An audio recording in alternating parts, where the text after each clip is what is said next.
आज हम लोग न्यू टॉपिक करने वाले हैं और that is valuation of goodwill. Valuation of goodwill करने से पहले हम ये जानेंगे कि गुडविल होती क्या है। गुडविल क्या चीज़ है भाई जो हमारे प्रॉफिट को इंक्रीज़ करने में हेल्प करता है। तो गुडविल के संदर्भ में केवल दो बातें कही गई हैं। पहला, गुडविल ना दिखने वाला एसेट है और गुडविल हमारे प्रॉफिट को इंक्रीज़ करने में हेल्प करता है। अब हम इन सारी बातों को एक एग्जाम्पल के थ्रू समझते हैं। सपोज कीजिए आप एक मार्केट में जाते हो जहाँ पे सेम नेचर के गुड्स को बेचने के लिए कई सारी दुकानें हैं। अब उसमें से आप किस दुकान में जाओगे? एक दुकान है ए जिसका एनुअल प्रॉफिट है सपोज कीजिए 1000 रुपीज़, और एक दुकान है बी जिसका एनुअल प्रॉफिट है सपोज कीजिए 700 रुपीज़, और वहीं पे एक नया दुकान खुला हुआ है सी जिसका एनुअल प्रॉफिट है 500 रुपीज़। अब हम देखते हैं अगर आपको वही सामान बाज़ार में ख़रीदने जाना है तो आप किस दुकान में जाओगे? आप उस दुकान में जाओगे जो दुकान थोड़ी पुरानी है और जिसका कुछ नाम है, ठीक है। अब भाई आप सीधे ए को अप्रोच करोगे ना, क्योंकि ये पुराना दुकानदार है और जितना कुछ करेगा अपने कस्टमर के लिए करता है, तो इसके कुछ नाम है, कुछ रेपुटेशन है, तो हम क्यों ना यहीं से सामान खरीद लें। और बात आती है सी की, तो मार्केट है तो सी के पास भी कुछ कस्टमर तो जाएंगे ही जाएंगे, क्योंकि बाज़ार है, एकदम से ऐसा तो है नहीं कि उसका प्रॉफिट एकदम नहीं होगा, ठीक है। तो आखिर में इन दोनों में अंतर क्या है? तो अंतर साफ है कि ये पुराना दुकानदार है और इसके कुछ नाम है और कुछ रेपुटेशन है। तो बात आ गई ना कि नाम और रेपुटेशन नहीं होता तो ये भी 500 रुपीज़ ही अर्न करता थ्रू आउट द ईयर। तो कुछ नाम और रेपुटेशन है, इसकी वजह से इसका प्रॉफिट 1000 हो गया, ठीक है। तो जिस नाम के चलते कस्टमर अट्रैक्ट होते हैं, उसी नाम को, उसी गुड नेम को, उसी रेपुटेशन को हम गुडविल कहते हैं। तो यहाँ पे बात साफ हो गई। Goodwill is the good name and reputation earn by the firm with the help of hard work and honesty. अगर कोई अपने कस्टमर को ईमानदारी से और ऑनेस्टी से गुड्स सेल करता है तो उसका मार्केट में कुछ नाम जनरेट होगा और उसी नाम को हम क्या कहते हैं? गुडविल कहते हैं, ठीक है। अब आते हैं हम लोग वैल्यूएशन ऑफ गुडविल पे। वैल्यूएशन ऑफ गुडविल के बेसिकली 4 मेथड हैं, जो कि पहला मेथड है एवरेज प्रॉफिट मेथड। तो हम लोग पहले पढ़ते हैं average profit method. Average profit method क्या होता है इसको देखते हैं। तो एवरेज प्रॉफिट मेथड, अब एवरेज प्रॉफिट मेथड में आपको प्रॉफिट, क्वेश्चन में कुछ साल के प्रॉफिट दिए रहेंगे और आपको क्या करना है, उन सारे प्रॉफिट का एवरेज प्रॉफिट निकाल देना है। कैसे निकालते हैं हम लोग एक एग्जांपल के थ्रू समझते हैं। सपोज कीजिए कि एक फॉर्म है जो 2001 में प्रॉफिट अर्न किया 10,000 रुपीज़, 2002 में प्रॉफिट अर्न किया 20,000 रुपीज़ एंड 2003 में प्रॉफिट अर्न किया 30,000 रुपीज़। अब एवरेज प्रॉफिट निकालते समय आपको क्या करना है, इन सारे प्रॉफिट को जोड़ देना है, सम कर देना है। तो ये प्रॉफिट टोटल कितने हो जाएंगे? That will be 60,000 rupees. और इस 60,000 में टोटल नंबर ऑफ ईयर से डिवाइड कर देना है। टोटल नंबर ऑफ ईयर कितने? 3 हैं। तो यहाँ पे 20,000 जो हो जाएगा वो एवरेज प्रॉफिट हो जाएगा, ठीक है। अब हम लोग थोड़ा सा अब इस प्रॉफिट में जो अबनॉर्मल गेन और अबनॉर्मल लॉस का कंसेप्ट है उसको समझते हैं। ये तो हो गया प्रॉफिट आपका। अगर क्वेश्चन में ये गिवन है, देखिए दो चीज़ होता है, एक होता है अबनॉर्मल गेन और एक होता है अबनॉर्मल लॉस। तो समझते हैं अबनॉर्मल गेन क्या होता है। अबनॉर्मल गेन का मतलब होता है ऐसा गेन जो आपके नेट प्रॉफिट को तो बढ़ा दिया, बट गुडविल कैलकुलेट करते समय आपको इसे कंसीडर नहीं करना चाहिए, क्योंकि ये ऐसा गेन है जो आपके बिजनेस एक्टिविटी से नहीं है और ये अचानक कहीं ना कहीं से आपने गेन कर लिया, जैसे आपकी लॉटरी लग जाए या फिर किसी भी अदर एक्टिविटी जहाँ से आपको ये गेन हो जाए जो नेट प्रॉफिट को बढ़ाता है, बट गुडविल कैलकुलेट करते समय इसको हम लोग कंसीडर नहीं करेंगे।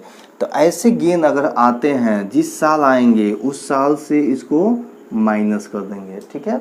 अब नॉर्मल लॉस का एग्जांपल जैसे लॉस बाय थेफ्ट, मतलब कि चोरी हो जाए, आग लग जाए उस समय आपको अगर नुकसान हो जाता है तो उस केसेज में आपके कारण से तो हुआ नहीं, आप जो कुछ भी कर रहे थे बिजनेस में उसकी वजह से तो अब नॉर्मल लॉस होता नहीं है। Loss by theft, loss by fire तो एक्सीडेंटली हो जाते हैं ना हमारे बिजनेस में। तो उसको क्या करना होता है, आपको कंसीडर करना होता है। जिस साल अगर अब नॉर्मल लॉस का केस आ जाए उसको आपको ऐड कर देना है, और जिस साल अब नॉर्मल गेन का केस आ जाए उसको आपको लेस कर देना। जैसे हम लोग यहाँ लेके आते हैं, जो हम लोग ऊपर एग्जांपल देखे थे, सपोज कीजिए कि ईयर 2001 में आपके पास अब नॉर्मल गेन था 1000 रुपीज़, ठीक है। तो अब नॉर्मल गेन को क्या करेंगे, हम लेस करेंगे। तो यहाँ पे हमारा टोटल प्रॉफिट आ जाएगा 9000, किसका, 2000 ईयर 2001 का। अब 2003 में आते हैं हम, 2 में आते हैं।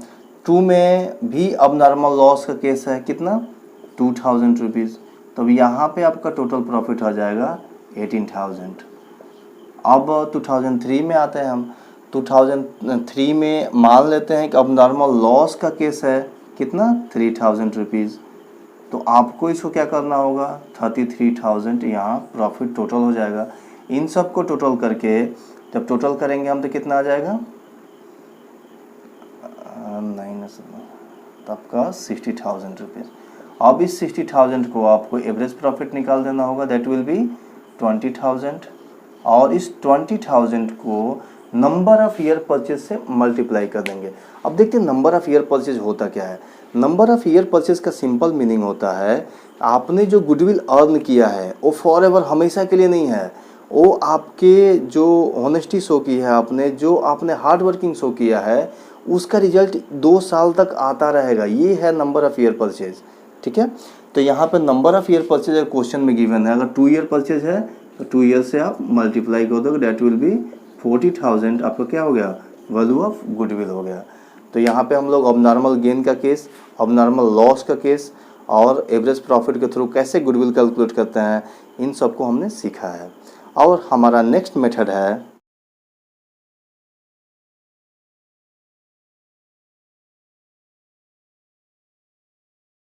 Is weightage average profit method. ये वेटेज एवरेज प्रॉफिट मेथड क्या होता है भाई, आपको इस प्रॉफिट मेथड, इस मेथड में भी आपको गुडविल ही कैलकुलेट करना है, लेकिन आपको पर ईयर एवरेज प्रॉफिट निकालने के लिए वेट दिया हुआ है, क्वेश्चन में वेट दे देगा। For example, in year 2001 profit of firm is suppose that 10,000। In year 2002, profit is 20,000. In year 2003, profit is 30,000. Weight already given in your question, that is 1, 2 and 3. weight कुछ भी हो सकता है, ये चेंज भी हो सकता है, कभी 3 to 1 भी हो सकता है। जैसा क्वेश्चन में होगा हम वैसा ही वेट इम्प्लीमेंट करेंगे। अब आते हैं हम लोग इस पे। अब इन वेट से इन सब का सबको मल्टीप्लाई कर देंगे। तो ये क्या हो जाएगा, वेट से मल्टीप्लाई करेंगे तो 10,000 into 1 that will be 10,000, and 20,000 into 2 that will be 40,000, and 30,000 into 3 that will be 90,000। That will total हो जाएगा आपका, टोटल जो प्रोडक्ट का टोटल होगा वो होगा 1,40,000। और 1,40,000 में हम 3 से डिवीज़न नहीं करेंगे, क्योंकि हम यहाँ टोटल वेट को टोटल करेंगे और जितना टोटल आएगा उससे डिवाइड करेंगे। तो टोटल आएगा आपका 6। तो यहाँ पे total average weightage average profit हो जाएगा डिवाइडेड बाय 6। मतलब टोटल प्रोडक्ट का करेंगे और टोटल वेट का करेंगे, टोटल प्रोडक्ट में टोटल वेट से डिवाइड कर देंगे। तो टोटल आएंगे इसका 6 2 जा 12 और 6 3 जा 18, मतलब लगभग इतने। ये हो गया आपका टोटल एवरेज प्रॉफिट। अगर वेटेज एवरेज प्रॉफिट, अगर कोई क्वेश्चन में गिवन है कि 2 year purchase, 3 year purchase, 2.5 year purchase, तो हम सीधे अगर 3 ईयर परचेज है तो यहाँ पे 3 से मल्टीप्लाई करके गुडविल फाइंड आउट कर लेंगे। तो ये दोनों बहुत सिंपल मेथड थे। जब इसमें कभी अबनॉर्मल गेन या अबनॉर्मल लॉस का कंसेप्ट देता है तब जाकर थोड़ा सा ये टिपिकल होता है, बाकी केस में बहुत ही इजी मेथड है। और हमारा नेक्स्ट मेथड है super profit method. Super profit method में बेसिकली हमें 3 टॉपिक्स के बारे में स्टडी करने होते हैं। First one is normal profit and second one is actual और average profit and then after आप सुपर प्रॉफिट फाइंड आउट कर सकते हो। अब हम नॉर्मल प्रॉफिट को समझते कैसे हैं कि नॉर्मल प्रॉफिट होता क्या है। नॉर्मल प्रॉफिट के बारे में ये कहा गया है, सपोज कीजिए कि किसी मार्केट में 3 तरह के दुकानें हैं। एक का नाम ए है जो कि 1000 रुपीज़ प्रॉफिट अर्न करता है, और दूसरी दुकान है बी जो कि 500 प्रॉफिट अर्न करता है, और तीसरी दुकान है सी जो कि नया बिजनेस है और ये 300 प्रॉफिट अर्न करता है। अब हम लोग समझते हैं नॉर्मल प्रॉफिट का कंसेप्ट क्या है।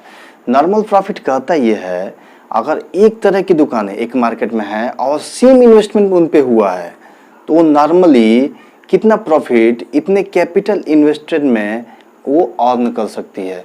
तो हम अगर मान लीजिए तीनों फर्म ने 1 लाख रुपीज़ इन्वेस्ट किया हुआ है तो नॉर्मली अगर ये 1 लाख इन्वेस्ट करने के बाद कितने प्रॉफिट अर्न कर रहा है 300, तो नॉर्मली सभी बी भी 300 करेगा, उतना इन्वेस्टमेंट पे ए भी 300 कर रहा है। ये हो गया नॉर्मल प्रॉफिट। अब जो नॉर्मल के ऊपर अर्न करता है ये जो एरिया है नॉर्मल के ऊपर वाला, वो हो जाता है सुपर प्रॉफिट।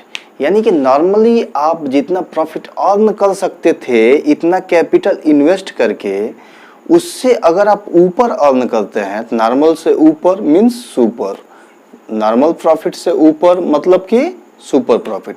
अरे जिस प्रकार नॉर्मल मैन से ऊपर होता है वो सुपरमैन होता है, उसी प्रकार नॉर्मल प्रॉफिट से ऊपर होता है तो वो सुपर प्रॉफिट होगा। सिंपल बात है। तब हम आते हैं, अब नॉर्मल प्रॉफिट तो हमने समझ लिया। एक ही तरह के बिजनेस में आप एक ही तरह की कैपिटल लगा के नॉर्मली कितना रिटर्न अर्न कर सकते हो, दैट इज नॉर्मल प्रॉफिट। और एक्चुअल प्रॉफिट का और या एवरेज प्रॉफिट का कंसेप्ट क्या है।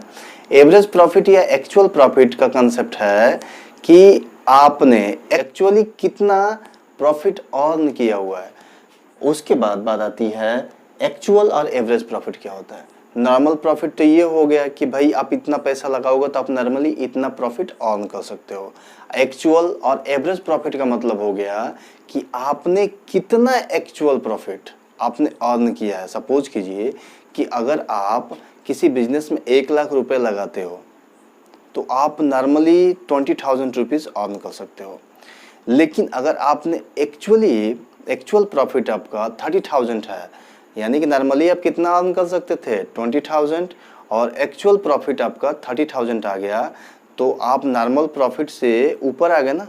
जितना ऊपर आए हो वो क्या है, सुपर प्रॉफिट है। बात समझ में आ गई। अब यहाँ पे हम सुपर प्रॉफिट कैसे निकालते हैं मैथमेटिकली। नॉर्मल प्रॉफिट के लिए कहा गया है, नॉर्मल प्रॉफिट जब भी आपको कैलकुलेट करना है आप क्या करोगे, कैपिटल इन्वेस्टेड और कैपिटल एम्प्लॉयड, कैपिटल दोनों एक ही चीज़ होती हैं। कैपिटल एम्प्लॉयड मतलब जितना कैपिटल आप इन्वेस्ट किए हो into normal rate of return, ये गिवन होगा क्वेश्चन में, normal rate of return upon 100, तो ये निकल के आ जाएगा आपका नॉर्मल प्रॉफिट। क्लियर। अब उसके बाद आती है बात एक्चुअल प्रॉफिट की, या एक्चुअल प्रॉफिट को ही हम एवरेज प्रॉफिट कहते हैं। एवरेज प्रॉफिट कैसे कैलकुलेट करेंगे हम लोग प्रीवियस टॉपिक में देख चुके हैं। तो ये हो गया तुम्हारा नॉर्मल प्रॉफिट आपने कैलकुलेट कर लिया, और यहाँ पे एवरेज प्रॉफिट भी कैलकुलेट कर लिया। अगर क्वेश्चन में एक्चुअल प्रॉफिट गिवन है तो उसको लेंगे, अगर गिवन नहीं है तो आपके एवरेज प्रॉफिट को हम एक्चुअल प्रॉफिट मानते हैं। तो अब दोनों जब निकल के आ गए आपके पास नॉर्मल प्रॉफिट और एवरेज प्रॉफिट, तो आप सुपर प्रॉफिट आसानी से निकाल सकते हो। कैसे? अब सुपर प्रॉफिट का फॉर्मूला होता है, यानी कि जो नॉर्मल से ऊपर होता है वो सुपर होता है। तो नॉर्मल